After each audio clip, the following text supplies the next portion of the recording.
part of the line of between the wars, the Havilland biplane transports.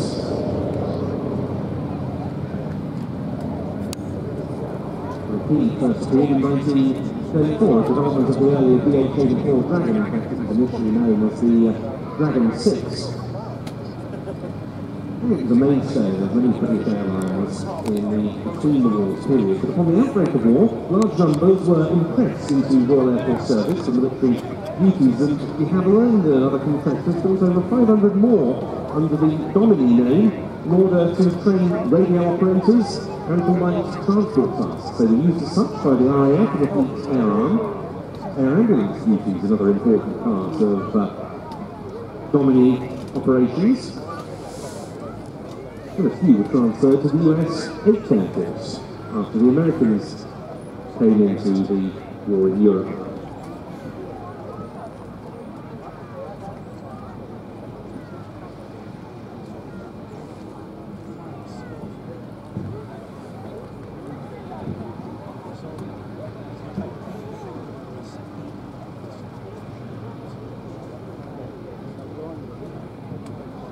The Aviation, meanwhile, was designed to meet an Air Ministry specification for a twin-engine coastal reconnaissance land plane. It was rather advanced at today, this machine being a monoplane with an retractable undercarriage, the first RAF aircraft in that configuration.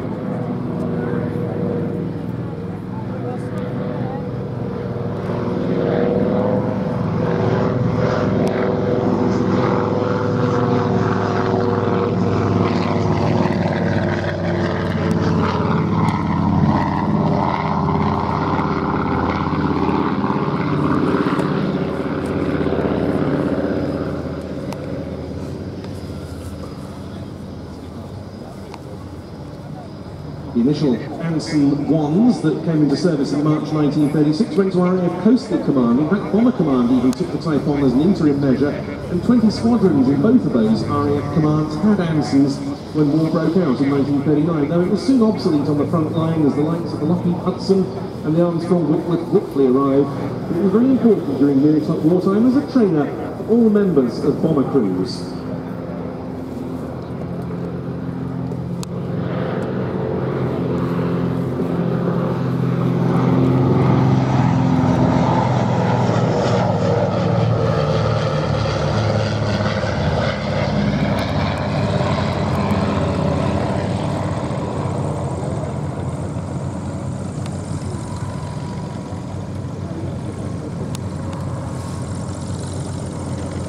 These aircraft are just turning away. Another announcement for some people who flew the classic wings earlier today by the name of Bloomfield, Run, Derbyshire, Norris and Coleman.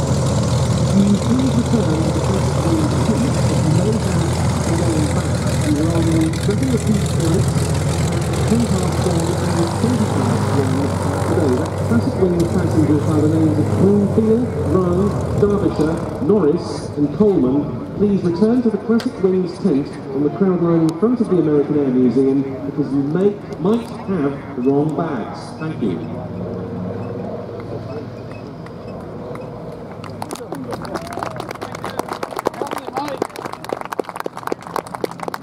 So very appropriate parents to see here, given their training roles.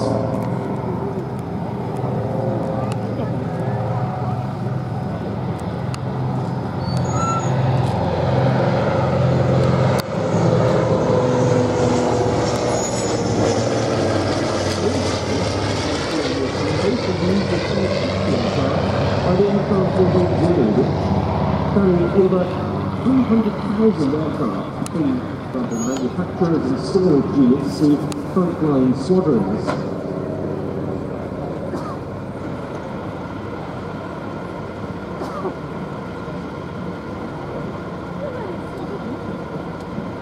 The ATA, as was known, employed a large number of female pilots. One of them spoke to an IWM researcher some years ago in the shape of Lady Rosemary Duxford.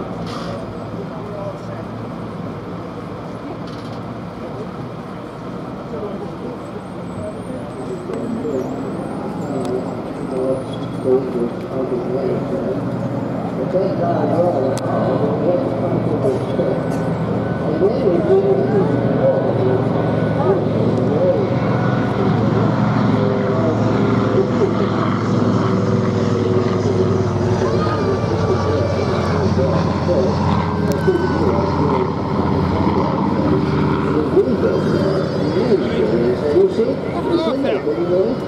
that another one? Oh, that's what you want.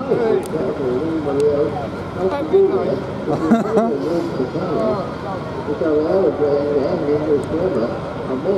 didn't think I was stupid enough not to have another one.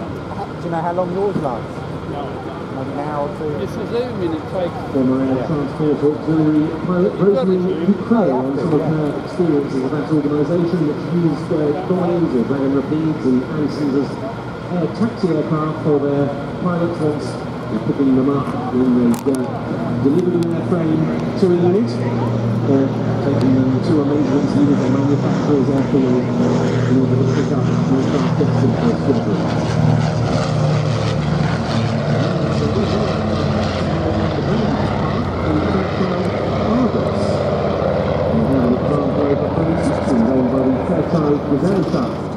And it's yellow and red colour seen on the flight line just in front of the airliners parked outside.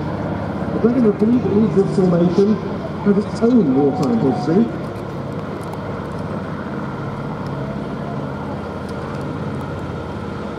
It was built in 1941 as a Domini, and it served the issue of number 1 camouflage flight at Hendon in North London. Before it was transferred to the Associated Airways Joint Committee and assigned to the Northern Division of Scottish Airways and used it for scheduled services and ambulance flights. Because there was secret military work going on in those parts of Scotland, not least at the naval base at Starklow. And the rule was that all civil aircraft had to be camouflaged, hence the camouflage seen on this aeroplane with the red, white and blue stripes underneath the registration.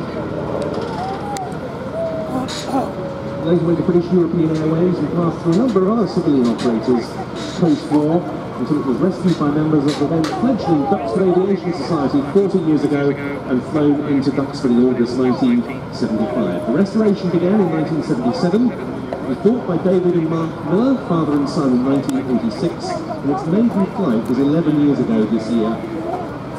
They're another lovely little glass watching. Oh, thank you. We should try to power of them. Have a look at these. Alright.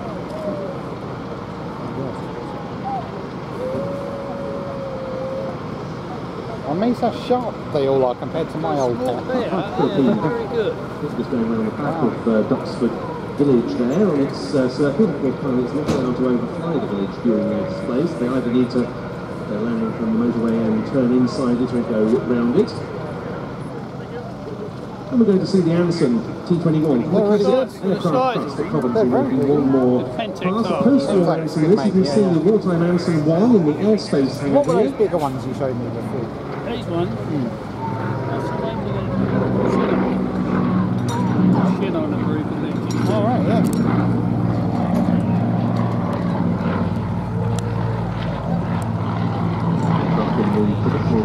Early post-war common seats with yellow bands, just up into the 1950. As a train later converted into a C-21 transport, it's been with Air Atlantique and then the classic aircraft trust since 1998. It's departing to base at Coventry. It was in the hands of Ben Cox. And the nose light shining his way. In comes the Rapide.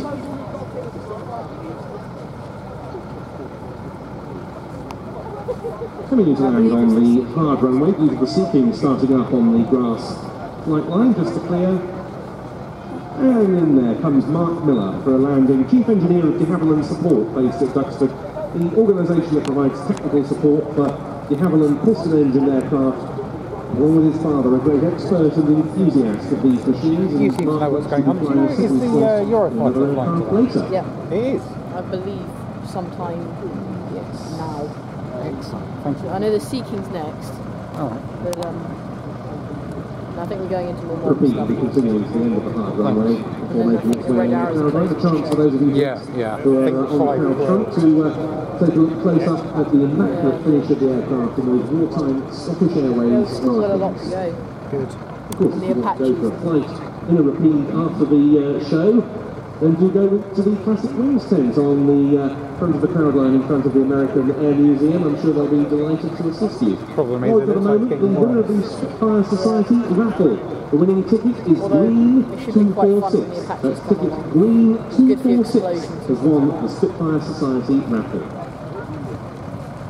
Well then, having finished off the anthem and Has the Eurofighter got a flat display if it's too bad? at IWM Duxford VE Day anniversary air show. It'll And to still talk do you this. through and tell you why, I'll hand over to It's Darren so Mills. tight when it does its Thank you, loop. Dan. As we just mentioned, There we this go. is Here comes the the sad CT. day for us here at 22 Squadron. This is going to be, unfortunately, the last display you are going to see of the Sea King Mark 3A. As of the 1st of July, we are disbanding and will be no longer covering the east coastline for the search and rescue operational commitments that we are currently doing. And it's been taken over by the Marine Coast Guard Agency in conjunction with Coastal Helicopters. So as they take off, please give Miles Sunley a good wave.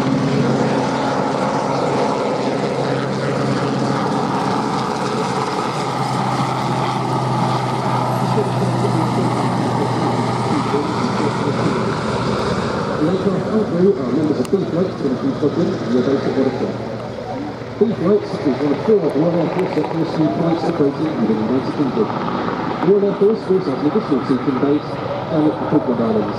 This flight is also manned by Royal Air Force crews, and basically they turn around on a rotational basis from each of the 4 of their flights.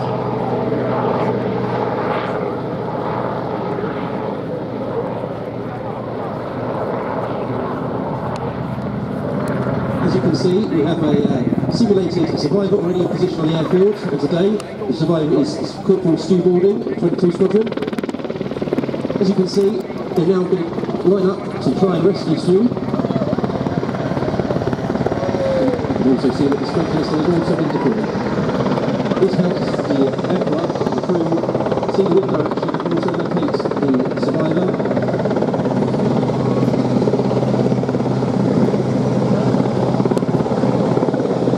As you can see, Sergeant Miles Sunley is having a good time with his upside down walk.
the back, I'm going to be so scared.